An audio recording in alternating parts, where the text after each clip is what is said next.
9 out of 10 times, the parents will look at the piece of prescription paper I have given them and see what looks like a secret code. Minus signs, plus signs, weird abbreviations, numbers that seem completely random. And here's the problem: if you don't understand what those numbers actually mean, you can't tell if your child's vision is getting worse. You won't know if that online glasses order is even correct. And you definitely won't catch it if something important changes at their next appointment. I've been an optometrist for over 12 years and I've fitted thousands of children with glasses. The number one question parents ask me after an eye test isn't about treatment options or lens types. It's, what do these numbers actually mean? So I'm going to walk you through every single part of a glasses prescription. I'll start with the basics. When you look at the glasses prescription, the first thing you'll notice are two abbreviations at the top: OD and OS. OD stands for Oculus Dexter, which is Latin for right eye. OS for Oculus Sinister, which means left eye. Sometimes you'll also see OU, which means both eyes together. Now, here's a quick tip to remember this. The D in OD has a curve on the right side. So OD equals right. Simple. Every prescription follows the same basic structure. You'll have a row for the right eye, a row for the left eye, and then columns for each measurement. The main columns you'll see are sphere, cylinder, axis, and sometimes ab. Let me break down each one, starting with the most important number on the entire prescription: the sphere column, which tells you the basic lens power your child needs. This is the number that determines whether they're short-sighted or long-sighted. If the number has a minus sign in front of it, like -2 or -3, that means your child is short-sighted. We call this myopia. They can see things up close, but distant object like the whiteboard at school appears blurry. If the number has a plus sign, like plus 1.50 or plus 2.00, that means they're long-sighted. We call this hyperopia. So technically they can see far away, but their eyes have to strain in order to do it. That's why kids with plus prescriptions often get headaches, especially after reading. Now, the higher the number, the stronger the prescription. So a -1 is mild, a -3 is moderate. Anything above like a -6, we consider that high myopia. And that's where we really want to focus on management to protect their long-term eye health. This sphere number is what most parents focus on, but there's another measurement that's just as important, and it's the one that confuses people the most: the cylinder column. It measures astigmatism.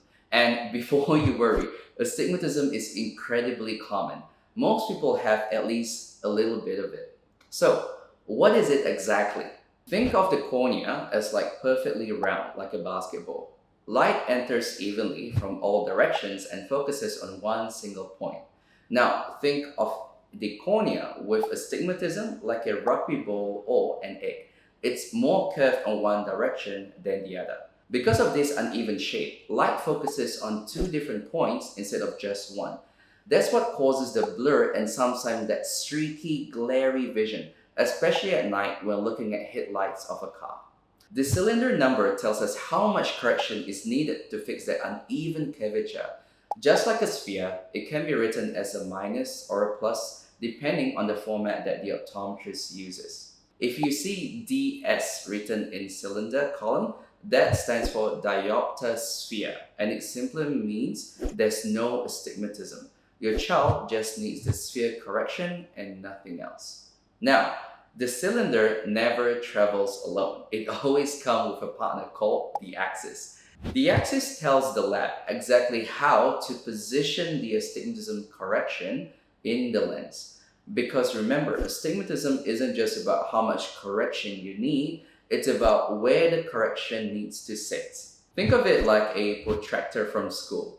The axis is measured in degrees from 1 to 180. It tells us the angle of the steeper curve on your child's eye.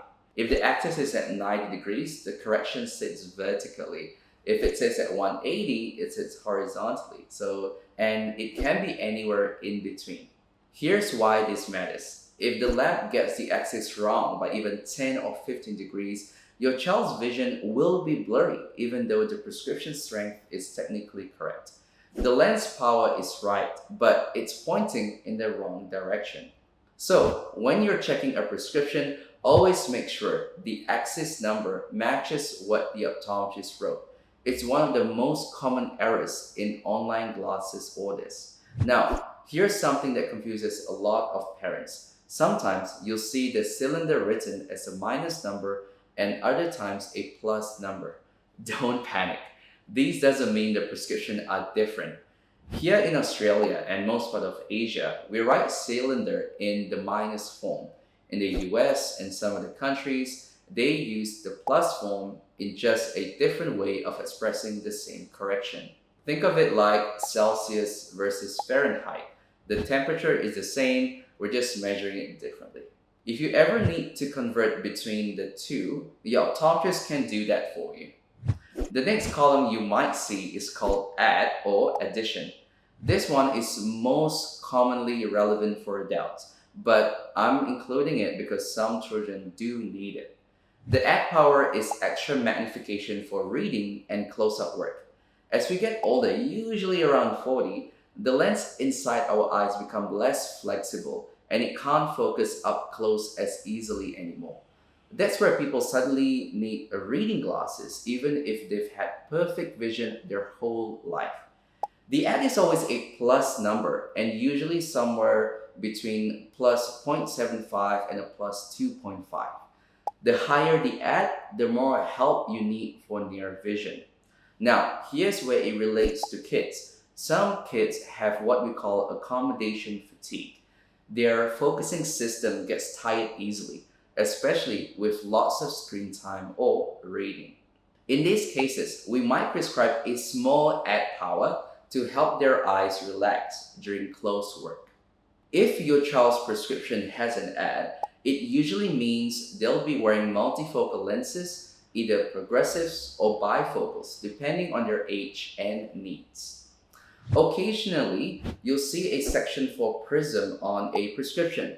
This is less common, especially in children, but it's worth understanding. Prisms is used when someone's eyes don't naturally align properly. So instead of both eyes pointing at the same spot, one might drift slightly inwards or outwards. This is related to a condition like strabismus, which you might know as a misaligned eye or lazy eye. The prisms in the lens shifts the image so the eyes don't strain to work together. It doesn't fix the alignment, it just moves the picture to where the eye is already looking. If your child's prescription includes prisms, your optometrist will explain why it's needed. For most kids, this section will be blank.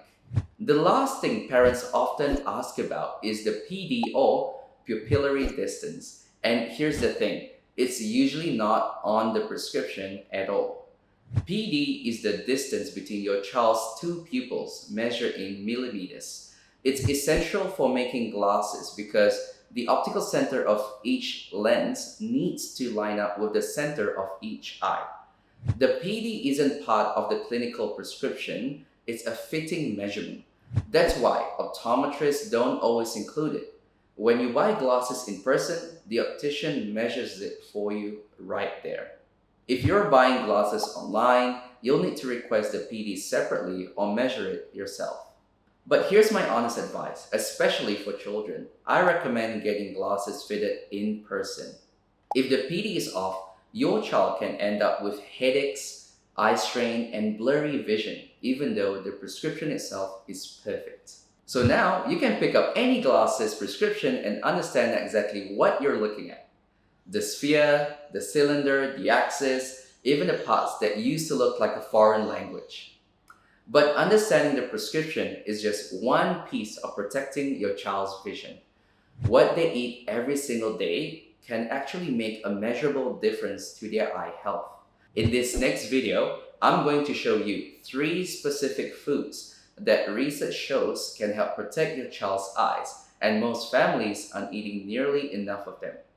Now, one thing I mentioned earlier, and I want to mention again, if your child's prescription has a minus in that sphere column, that's myopia.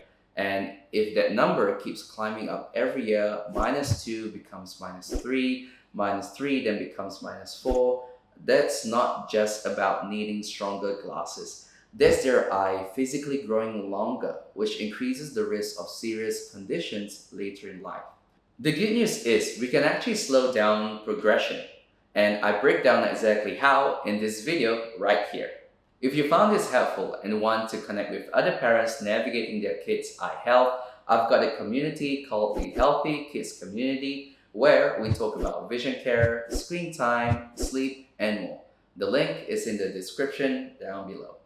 And if you're here in Perth and you want to discuss your child's specific prescription, you can also book a consultation at my clinic, the Myopia Care Clinic. The link for that is in the description as well.